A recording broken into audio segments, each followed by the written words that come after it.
MBBS in abroad. Apollo MedSkill 6 years of MBBS program will be completed in 35 lakhs only.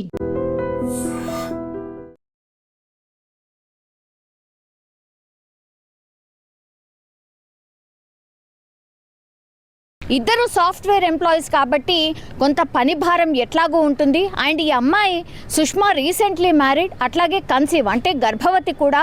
మరి వీళ్ళిద్దరి మధ్యలో ఏం గొడవలు జరిగాయో, వైఫ్ అండ్ హస్బెండ్ అన్న తర్వాత చిన్నపాటి గొడవలు అయితే డెఫినెట్లీ ఉంటాయి. మరి వీళ్ళిద్దరి మధ్యలో ఎట్లాంటి మనస్పర్ధలు జరిగాయో ఏందో తెలియదు, కానీ ఆమె ఇన్స్టెంట్గా హస్బెండ్ దగ్గర నుంచి వచ్చేయడం, అమ్మగారి దగ్గరికి వెళ్ళడం, ఆ తర్వాత ఆఫీస్కి వెళ్ళి దెన్ కనిపించకుండా పోయడం.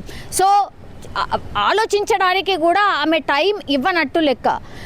దీంతో ఏదో అనుమానం అయితే వచ్చింది కాబట్టి వాళ్ళు మిస్సింగ్ కేసు నమోదు చేయడం, ఆ తర్వాత దుర్గం చెరువులో డిఆర్ఎఫ్ టీంకి ఇన్ఫర్మేషన్ వచ్చింది ఈరోజు మార్నింగ్. ఆ డిఆర్ఎఫ్ టీం వచ్చిన తర్వాత ఆ బాడీని వెలికి తీసిన సందర్భం కాదు ఇది. యాక్చువల్లీ ఇప్పుడు మనం చూస్తున్నటువంటి స్పాట్ ఏదైతే ఉందో ఇక్కడ ఆమె మృతదేహం తేలి ఉంది.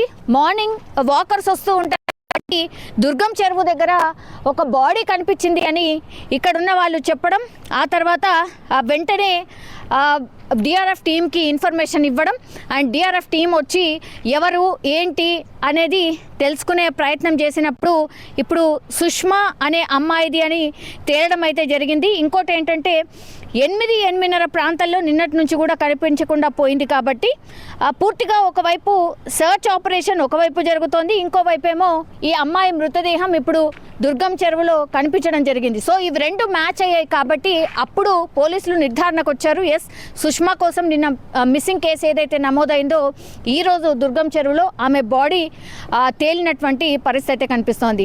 నిజంగానే ఇది అత్యంత బాధాకరమైనటువంటి ఇన్సిడెంట్స్ ఈ మధ్య కాలంలో చాలా జరుగుతున్నాయి.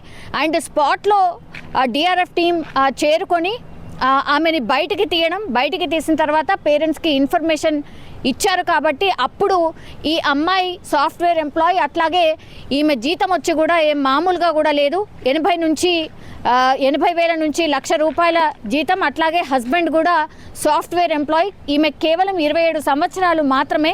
సో మంచి ఫ్యూచర్ ఉన్నటువంటి అమ్మాయి ఇట్లా అర్ధాంతరంగా ఆత్మహత్య చేసుకోవడం బాధాకరం అంటూ కూడా వాళ్ళ పేరెంట్స్ విలపిస్తున్నటువంటి పరిస్థితి. ఒకటి, ప్లీజ్ దయచేసి ఇట్లాంటి ఆత్మహత్యలు మాత్రం ఎట్లాంటి సమస్యకు పరిష్కారం కాదు. దయచేసి కొద్దిగా సంయమనం పాటిస్తూ అసలు దీని నుంచి బయట పడగలుగుతామా లేదా, మన ఫ్యూచర్ ఏంటి అనేది కూడా ఆలోచించుకోవాల్సిన అవసరం అయితే డెఫినెట్లీ కనిపిస్తోంది. చాలామంది కూడా సైకాలజిస్టులు అదే చెప్తున్నారు, తొందరగా ఇట్లా ఇన్స్టెంట్గా డిసిషన్స్ తీసుకుంటున్నారు, అది కూడా అన్నిటికీ పరిష్కారం చావే అనుకుంటున్నారు. ఇది కరెక్ట్ కాదు అనేటువంటి మాట కూడా చెప్తున్నారు. సో అర్థాంతరంగా ఒక సాఫ్ట్వేర్ ఎంప్లాయీ, అది కూడా మ్యారీడ్, అండ్ దట్టు ఆమె క్యారింగ్, గర్భవతి.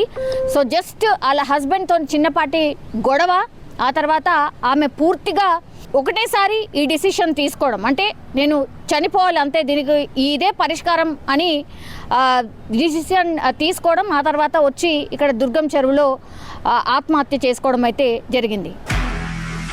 నిజంగా ప్రస్తుతం ఉన్నటువంటి సమాజం దేనికి ప్రయారిటీ ఇస్తుంది? ఆర్థిక సంబంధాల చుట్టూ మాత్రమే తిరుగుతుంది. మళ్ళీ ఎన్నికలంగానే చాలా విరక్తి కలుగుతాను. మంచి అనిపిస్తుంది కదా, లేడీస్ కూడా ఛాలెంజింగ్ జాబ్స్ చేసినప్పుడు చాలా బాగుంటది. ట్రాఫిక్ అసిస్టెంట్స్ గా నియమించిన ట్రాన్స్జెండర్స్ అందరితో సాల్యూట్ చేయించుకుంటున్నారు. ఫుడ్ డెలివరీ ఇవ్వటానికి వెళ్ళినటువంటి డెలివరీ బాయ్ అనిల్ పై కళ్ళ ముందు